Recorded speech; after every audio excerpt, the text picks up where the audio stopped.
नमस्कार। आज हम जानेंगे ऑरोरा के विषय में। ये ऑरोरा क्या है और जानेंगे यूवी के विषय में कि यूवी क्या है। हम आप लोगों को प्रकाश के बारे में पढ़ाए थे।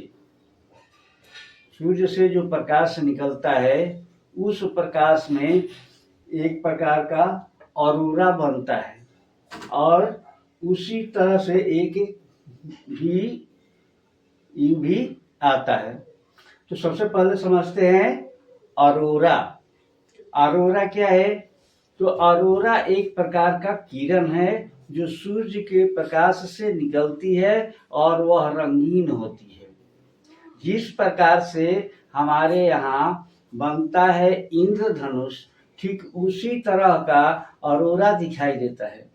यह ऑरोरा अधिकांशतः उत्तरी ध्रुव और दक्षिणी ध्रुव पर दिखाई देता है। तो यह ऑरोरा रंगीन होता है, जिसका जो दो तरह का होता है। जो दक्षिणी ध्रुव पर दिखाई देता है उसको ऑरोरा ऑस्ट्रलाइज कहते हैं और जो उत्तरी ध्रुव पर दिखाई देता है उसको ऑरोरा ब्रिलाइज कहते हैं। समझ में आ गया? अब ये उत्तरी ध्रुव पर दिखाई देने वाले या चाहे दक्षिणी ध्रुव पर दिखाई देने वाले ऑरोरा बनता कैसे है? जैसे इंद्रधनुष के बारे में मैंने बताया था कि इंद्रधनुष कैसे बनता है, ठीक उसी तरह से इसको भी समझेंगे कि कैसे बनता है। अब सूर्य की प्रकाश की किरणें धरती की तरफ लौटती है, आती है, तो सूर्य के प्रकाश की ये किरणें धरती पर जब आती है तो इस पर धरती का चुंबकीय बल लगता है। अब ये चुंबकीय बल के कारण ये क्या होते हैं, उत्तरी ध्रुव और दक्षिणी की ध्रुव की तरफ लौट जाते हैं। इनका किसका प्रभाव पड़ता है? गुरुत्वीय बल के कारण, अर्थात पृथ्वी के चुंबकीय बल के कारण इनका प्रकाश ये उत्तरी ध्रुव और दक्षिणी ध्रुव की तरफ लौट जाते हैं। जैसे देखिए, ये मान लीजिए कि हमारा पृथ्वी है और पृथ्वी का एक ध्रुव यहाँ पर है, एक ध्रुव यहाँ पर है। ये पृथ्वी का ध्रुव हो गया। अब यहाँ से होता क्या है कि जैसे यहाँ से सूरज की किरणें निकली और सूरज की किरणें निकल करके ये धरती पर आई, तो धरती की तरफ जैसे ही वह हवा में प्रवेश करती है, प्रवेश करने के बाद यह क्या करती है, यह चुंबकीय बल के कारण यह उत्तरी ध्रुव और दक्षिणी ध्रुव की तरफ क्या करती है, लौट जाती है।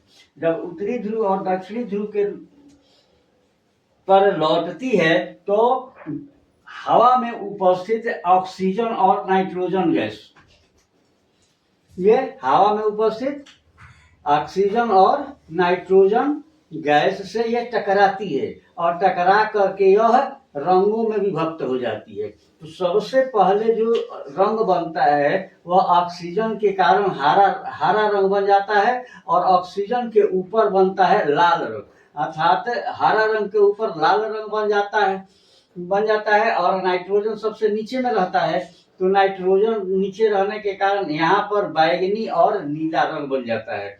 तो इस प्रकार से उत्तरी ध्रुव और दक्षिणी ध्रुव में रंगीन किरणें दिखाई देती है, जिसको हम लोग ऑरोरा कहते हैं। और ऑरोरा ये समझ गए कि दो तरह का होता है। आइए अब समझते हैं यूवी क्या चीज है। यूवी को हम लोग अल्ट्रा वायलेट रे कहते हैं, जिसको हम लोग हिंदी में पारा बैंगनी कहते हैं। पारा बैंगनी किरण, ये पारा बैंगनी किरण को हमने बताया था आप लोगों को जो समतापमंडल में ये ओजोन, जिसको ओजोन मंडल कहा जाता है, ओजोन परत होती है, वह ओजोन परत क्या करती है, इसको सोखती है। नहीं तो धरती पर यदि पारा बैंगनी किरण यानी यूवी आती है तो बहुत नुकसान करेगी। यानी कहने का मतलब है कि नुकसान क्या करेगी, पृथ्वी पर का जीवन समाप्त कर देगी, इस तरह का होता है। तो ये किरण जो होती है यूवी, जब पृथ्वी पर आती है तो यह तीन प्रकार क्या होती है। पहला होता है यूवीए, पहला प्रकार, अर्थात ultra violet ray A, ultra violet A B, ultra violet ray C. तो ए बी सी के नाम से इसको हम लोग क्या करते हैं, जानते हैं।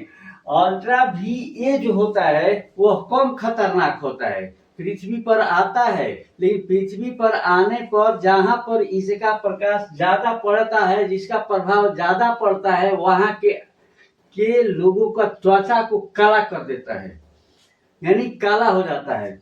और यू भी बी जो होते हैं, यह जब पृथ्वी पर आती है तो पृथ्वी पर आने पर यह लोगों के त्वचा को जला देती है, जलाती ही नहीं है बल्कि कैंसर पैदा कर देती है।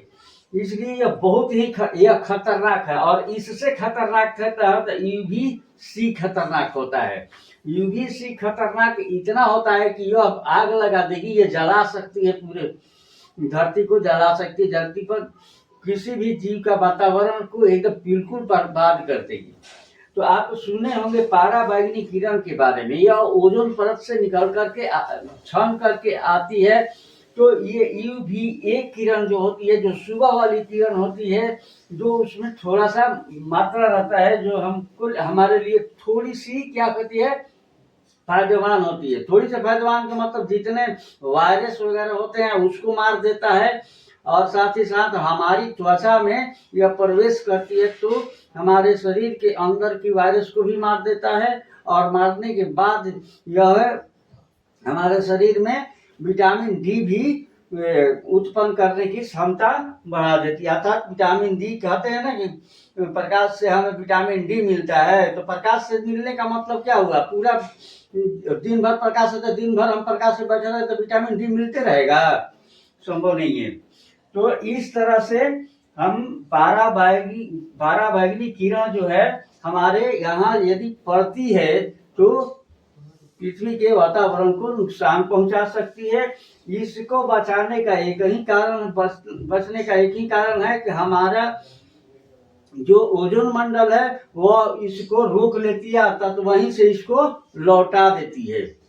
जब वहीं से यह लौट जाती है तब हमारी पृथ्वी क्या हो जाती है, इससे बच जाती है। लेकिन हमारे पृथ्वी पर इतनी ना प्रदूषण की मात्रा बढ़ गई है, हम दुश्मन बन गए हैं, अपने को खुद ही मार रहे हैं, तरह तरह के प्रयोग, तरह तरह के चीजों का आविष्कार कर रहे हैं, जिससे वातावरण बिल्कुल दूषित होते जा रहा है। प्लास्टिक क्या क्या आल जाल बहुत सी, इन सारी चीजों से हमारी पृथ्वी क्या हो गई है, रो रही है, यानी पूरा वातावरण दूषित हो गया है, जिसके कारण ओजोन मंडल में छिद्र जैसा हो गया है, और उस छिद्र से ही पराबैंगनी किरण वह धरती की तरफ लौटती है, जो धरती पर अधिक गर्मी पैदा करने में सहायता महसूस करती है।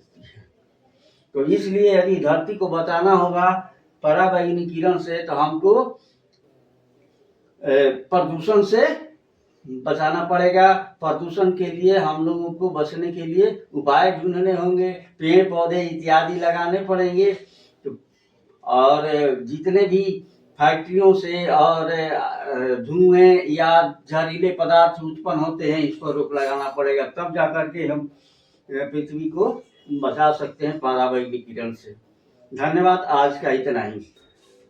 एक बात मैं भूल गया था, वो बात क्या है, आपको मैं ये बताना चाहता था कि इसे यह अरोरा जो है वह नॉर्वे, कनाडा और आइसलैंड में ज्यादा दिखाई देता है। यह भारत में